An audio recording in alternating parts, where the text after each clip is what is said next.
Olá, pessoal, bem-vindos ao nosso bate-papo aqui sobre linha quebrada serexológica. A gente vai estar falando sobre esse próximo curso que a gente vai ter na Conceptivos com o professor João Paulo Costa, que está aqui. Bem-vindo, professor. Obrigado, boa noite. Obrigado, Bárbara, pelo convite. E vamos desenvolver um pouco sobre o assunto linha quebrada e, quem quiser, depois a gente fala também do curso que vai ter. Isso aí. Eu acho que a gente podia começar você explicando um pouquinho o que é linha quebrada serexológica, porque é um termo que a gente não está tão familiarizado assim, né? Apesar de ele já ser um termo que existe, já existe material escrito, não é algo que a gente tem tanta facilidade assim, ou que tem tanto conhecimento sobre o tema, né? Então, o que é linha quebrada serexológica? Tá, esse foi um termo que o professor Valdo trouxe, né? Em 2012, a gente começou a discutir mais sobre isso, ele trouxe, a gente conversou sobre isso num círculo mental somático, que foi só sobre esse tema. Eu depois escrevi um verbete, né, na enciclopédia com esse tema exatamente, né? Só coloquei linha quebrada da série X, né, o nome do verbete, para quem quiser procurar.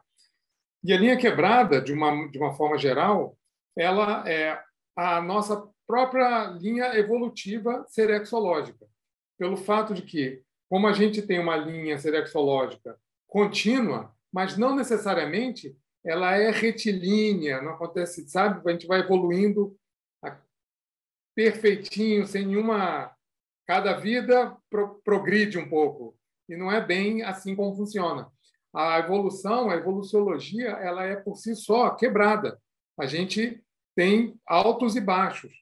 O importante é a gente ter uma base para a genética sólida, consistente, que é o arcabouço evolutivo que a gente constrói, que a gente herda de nós mesmos, para a gente enfrentar as intercorrências de cada vida, de cada proexis.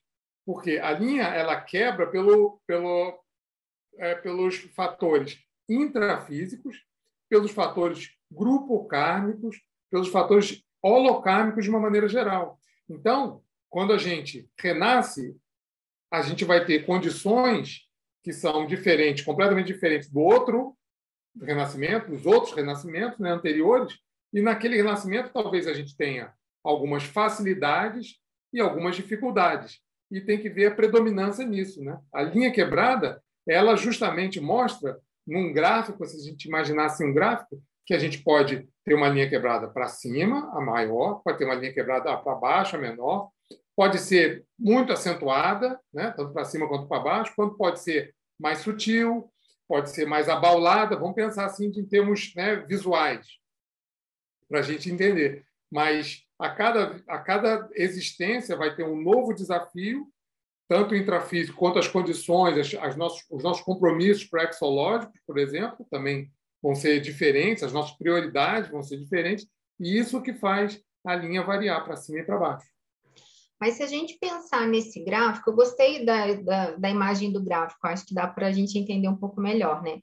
Mas pensando nesse gráfico, apesar de nunca ser linear, sempre ser, né, de uma certa forma quebrada, a gente pode pensar que a predominância é de uma quebra pequena, não tão acentuada assim, em relação às vidas, e há aqueles pontos que são mais marcados, que aí vem uma maior, né, que acentua mais essa diferença, porque eu fico pensando assim, em todos os aspectos que a gente levanta de autopesquisa, principalmente na pesquisa serexológica, parece indicar que há um desenvolvimento de características predominantes na nossa manifestação que vão se repetindo muito, né?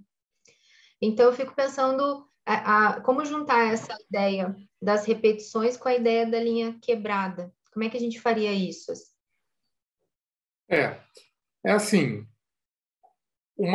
vamos pensar no seguinte: quando a gente está se preparando no período intermissivo, se nós somos intermissivistas, beleza, a gente tem um curso intermissivo que vai preparar a gente mais tecnicamente, nós já conseguimos ter algum entendimento evolutivo um pouquinho mais claro, ou mesmo a pessoa não intermissivista, ela está num período intermissivo e existe, de certa forma, vamos dizer aqui nas condições assim mais positivas, vamos dizer, né? A pessoa, ela, de alguma forma, ela se prepara para uma próxima vida. Então, ela vai nascer numa família, ela vai nascer numa determinada cultura, com uma determinada genética. Às vezes, essa genética já vem carregada com algum tipo de problema familiar, né? Alguma comorbidade, ou alguma doença. Tudo isso vai pesar no que ela tem para fazer aqui. Então, digamos que a pessoa ela é muito psicomotriz, então passou por muitas vidas sendo competitiva e esportista, né? E aí ela nasce numa vida que ela já não anda desde criança, por exemplo. Isso vai criar algum tipo de problema para ela, né? Isso significa que ela vai ter uma vida melancólica, uma vida infeliz? Não necessariamente. Talvez ela não consiga fazer o que ela estava acostumada a fazer, o que era confortável para ela para fazer, mas ela consegue se adaptar de outra maneira às condições de vida. Então, ou ela adapta aquele soma dela ao esporte que ela queira, ou o esporte para esporte, né, que chamam, né, para as pessoas com deficiência, qualquer coisa assim, ou então a pessoa parte para outras coisas. Aquilo vai puxar ela, por vezes, para uma vida mais intelectual, que talvez fosse um trafal na paragenética dela, na estrutura dela. Então, ela deixa de ser tão psicomotriz para ser mais mental, mais intelectual, seja mais reflexiva, e talvez seja o que ela precisa. Então, o que acontece é que, com todas as condições paragenéticas que a gente tem, da intrafisicalidade pode ter algum elemento que vai fazer a coisa sair do nosso normal, do que a gente espera, do que a gente está acostumado, das nossas preferências. E vai trazer, às vezes, alguns problemas. Como também pode trazer facilidades. Por exemplo, uma pessoa renasce com condições de saúde excelente, com uma família muito boa, e isso pode ajudar demais evolutivamente. Vamos supor que ela teve muitas dificuldades bem básicas em outras vidas, a pessoa passou fome, por exemplo, e agora isso não é mais um problema para ela. Ela se adapta bem às coisas e começa a pensar em coisas mais avançadas. Ou então uma pessoa que ela tem um paramicrochip, por exemplo. É uma grande facilidade, é uma potencialidade. Isso não é de graça, né? Quando a gente planeja as coisas, os evoluciólogos, eles também têm uma noção de que não vai dar um paramicrochip para uma pessoa que não vai adiantar nada, né?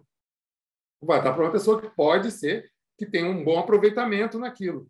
Então, essas quebras, elas podem ser muito positivas. A quebra para cima, ela pode te dar mais condições e você aproveitar melhor aquelas condições. A quebra para baixo pode trazer dificuldades, mas aquelas dificuldades vão te fazer superar e se adaptar melhor àquilo. Às vezes a gente está numa interprisão, que aquela quebra foi para baixo. Você tem que dedicar uma vida para resolver essas interprisões, mas aquilo vai ter um ganho evolutivo enorme, porque talvez aquilo já estava se arrastando há muito tempo, já não tinha mais para onde ir, e você, naquele momento, você entra numa infiltração. A infiltração é uma linha quebrada, né? Faz parte da linha quebrada, e aquilo te ajuda, o que você precisava, você ajuda as pessoas do seu grupo karma, você ajuda, você se limpa aquela interprisão. Entendi. Pensando, quando você fala de paramicrochip, teve um momento anteriormente em outro espaço que você falou sobre macrosoma, e aí eu fiquei pensando, o curso intermissivo, ele favorece um acentuamento da linha quebrada nessa vida logo após o curso intermissivo, no sentido da gente vir mais, poder vir mais equipado, ou vir mais, né, com mais ferramentas? Eu estou entendendo. O que eu vou pelo raciocínio, pelo que o professor Valdo passava a respeito da nossa linha como intermissivistas, né? A gente sabe que os cursos intermissivos, da forma mais técnica e estruturada, como a gente conhece, como existe agora, começou em 1950. Significa que nós estamos nos nossos primeiros cursos intermissivos. Primeiro, ou talvez alguém, no máximo, no segundo, talvez, né? O que isso significa? Que agora, em princípio, na nossa primeira vida após o curso intermissivo, a gente vai ter facilidades. né? Porque a gente veio agora com uma outra perspectiva. A gente não está mais pensando daquele jeito que a gente pensava antes do curso intermissivo. A gente tem agora uma... Foi dada oportunidade para a gente de pensar de uma forma mais ampla. O que eu penso aí, as minhas conclusões, né? Que, em princípio, a gente vai ter uma quebra para cima agora, depois do curso intermissivo, com todas as dificuldades que a gente pode ter na vida intrafísica. Todo mundo tem problema, ninguém nasce com uma vida totalmente perfeita, né? Mas eu acho que o intermissivista vai ter uma tendência a ter uma linha quebrada um pouco para cima. Aumentou as nossas potencialidades, a gente está conhecendo evoluciologia, a gente está vendo o que é atributos, mega-atributos, evolução, escala evolutiva, a gente tem exemplos, como a gente conviveu aqui com o professor Aldo, a gente tem exemplos que é a escala evolutiva, os serenões, tudo isso dá para a gente uma cenoura nova, né? Então, você em condições normais, a gente pensa de uma forma muito mais positiva e mais assim, ambiciosos, no bom sentido, de evoluir depois do curso intermissivo. Eu acho que o pepino vai ser depois, a partir da segunda vida de intermissivista, né? Vamos dizer assim. Porque a gente vai entrar no que é chamado de pré-intermissiologia. Que aí o que aconteceu? Primeiro foi dado para a gente, foi jogado um tapete vermelho para a gente. Então, um monte de informação, um monte de coisa que nós, intermissivistas, já tínhamos assim condição de entender, e a gente se afinizou com aquilo e tem uma ideia nova, uma perspectiva nova de vida. E agora que a gente já pegou o fiozinho da meada, estamos começando a entender isso, agora sim, a gente já foi dado para a gente a oportunidade. Agora vai ser a hora da gente colocar mais em prática ainda. A primeira prática é a vida, né, intrafísica. Mas a pré-intermissiologia, quando a gente vai ter que trabalhar como líderes assistenciais, a interassistencialidade vai começar a ficar uma coisa mais profissional para a gente. Então, é aí que eu acho que a linha quebrada ela começa a ter ares de maior desafio para a gente. Aí que eu acho que vai ser a prova de fogo mesmo, começa agora.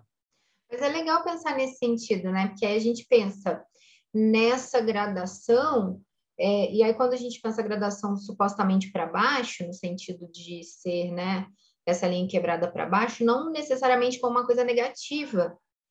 Que aí eu fico pensando, uma pergunta que teve na live, né, que foi do Murilo perguntando do reurbanizador, né? O reurbanizador, ele, de caso pensado, veio numa condição de oligofrenia, uma mega linha quebrada, mas pensada, interassistencial, né, com foco. Então, é de uma limitação, de uma certa forma, de desafio, mas é um desafio pré-estabelecido e pensado pela própria consciência, então é de alto nível. Então, mesmo sendo, né, essa condição de gradação, ela se ressignifica também, né? Exato. E no caso né, do enumerador do reurbanizador, ele tinha uma condição que é um grande desafio que, em condições normais, a pessoa do pré-serenão, é difícil de sair bem uma coisa dessa. Então, o que eu quero dizer? Que, à medida que a consciência sobe na escala evolutiva, as intercorrências intrafísicas vão tendo um efeito negativo cada vez menor para a gente. A intrafisicalidade ela passa a ser um desafio menor. Agora, não é que eles não tenham desafios. Os serenões vão ter desafios que a gente nem consegue imaginar ainda. O fato é que uma doença como ele tinha, por exemplo, o oligofrênico, ele consegue lidar muito melhor do que a gente. E outra coisa, ele ainda tirou muita vantagem daquilo. Pela história dele, aquilo ali ajudou demais na camuflagem dele. Então, ele agiu energeticamente, agiu multidimensionalmente, e a oligofrenia ajudou ele a não precisar, primeiro, a dar exemplo para um monte de gente. Isso é a primeira coisa, né? Até de assediadores.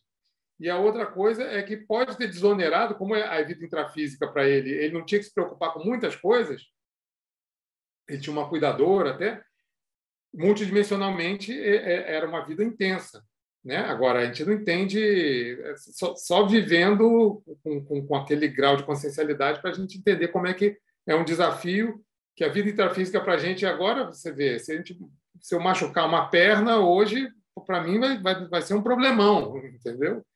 E ele nasceu com o corpo totalmente alterado, corpo e cérebro, né? Totalmente alterado. Mas a influência foi bem menor para ele pelo manejo que ele tem já de existências, né? Mas eu fiquei pensando até no caso que você deu do exemplo da pessoa, por exemplo, que muitas vidas como trabalhando com esporte, com soma, e aí vem com uma condição física para trabalhar outras características.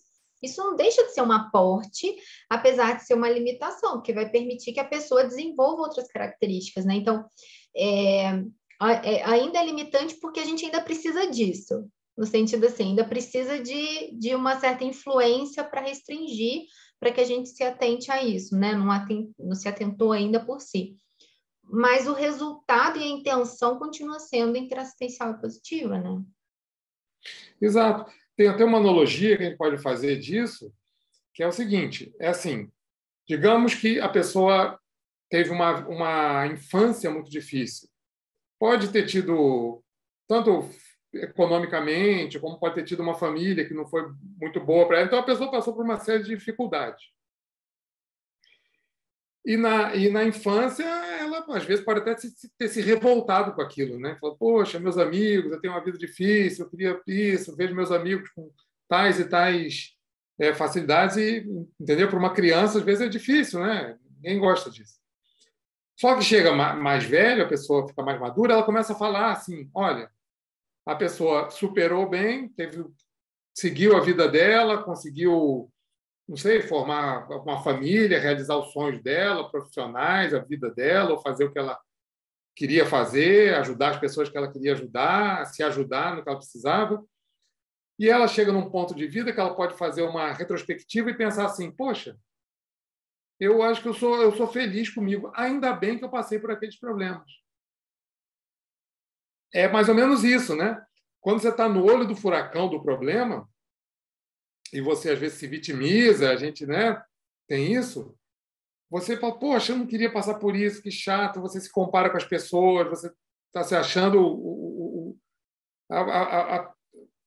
teve as piores coisas, você não consegue realizar nada. Quando você ultrapassa aquilo, quando você vence aquilo, você fala, poxa, aquilo me ajudou a ser uma pessoa melhor agora, ter passado minhas barreiras, ter feito minhas reciclagens, foi a melhor coisa.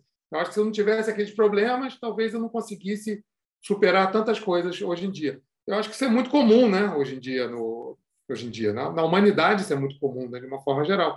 E a linha quebrada passa mais ou menos por isso. Às vezes a gente pode ter uma vida com muitas dificuldades, só que aquelas dificuldades que fazem a gente acordar. Se a gente não tivesse aquelas dificuldades, é a criança mimada, né? Ela é tão acostumada com as coisas boas que quando tem uma coisa um pouquinho que desagrada ela, ela chora, esperneia, reclama, né? É agressiva com as pessoas, é ingrata com os pais, às vezes. É mais ou menos isso, né? Mas Ao contrário de quando a gente tem dificuldades e sabe lidar bem com aquilo, a gente está lidando bem com uma parte quebrada abaixo, né? Agora, a maturidade é quando a gente está com tudo, maravilha, tudo em cima, maravilhoso, alto nível, e ainda consegue ter um aproveitamento excelente, né? Ou bom, né? Pelo menos. eu fico pensando, né? Ao mesmo tempo que a Proexis não é pensada para fazer ninguém sofrer, no sentido assim, ela é sempre cosmoética, né? Ao mesmo tempo, vale a gente pensar sobre as nossas dificuldades e os aprendizados que ela traz, né? E aí tem a ver com essa pergunta que eu quero te fazer agora. Qual que é a importância da gente estudar a linha quebrada serexológica para essa nossa atual existência? Quais benefícios esse tipo de pesquisa pode nos trazer? Eu acho que a gente começa a entender justamente essa parte das nossas imaturidades, às vezes, quanto às intempéries da vida. Não é? É assim, por mais difícil que seja a nossa vida, com certeza teriam condições que poderiam ser muito piores. Ou seja, não adianta reclamar pelo que a gente tem, se essa é a nossa realidade, o negócio é a gente tirar o máximo de proveito possível, porque a gente não sabe como é que vai ser a próxima também. Então, se eu tenho algum tipo de facilidade hoje em dia, seja de tempo, seja de dinheiro, seja de companhias. Se eu tenho essas facilidades, eu tenho que aproveitar, ou mesmo que não sejam assim condições maravilhosas, mas a gente aproveitando o que a gente tem agora, a gente não tem garantia de que na próxima vida a gente vai ter as mesmas coisas. Então, se existe desperdício, tem um livro muito bom, né, da Eliana Manfroy sobre desperdício consciencial, né, que fala um pouco disso também. Então, a nossa maturidade dentro da linha quebrada é essa, a gente saber se adaptar para aproveitar quando está difícil e aproveitar quando está fácil também, né? E aproveitar de todas as maneiras. Porque daqui a pouco as coisas bobas, assim, as nossas infantilidades vão começar a ter menos valor para a gente vai deixar de ser birrento, né? E vai ser o exemplo do serenão, do reurbanizador, é um exemplo extremo, né?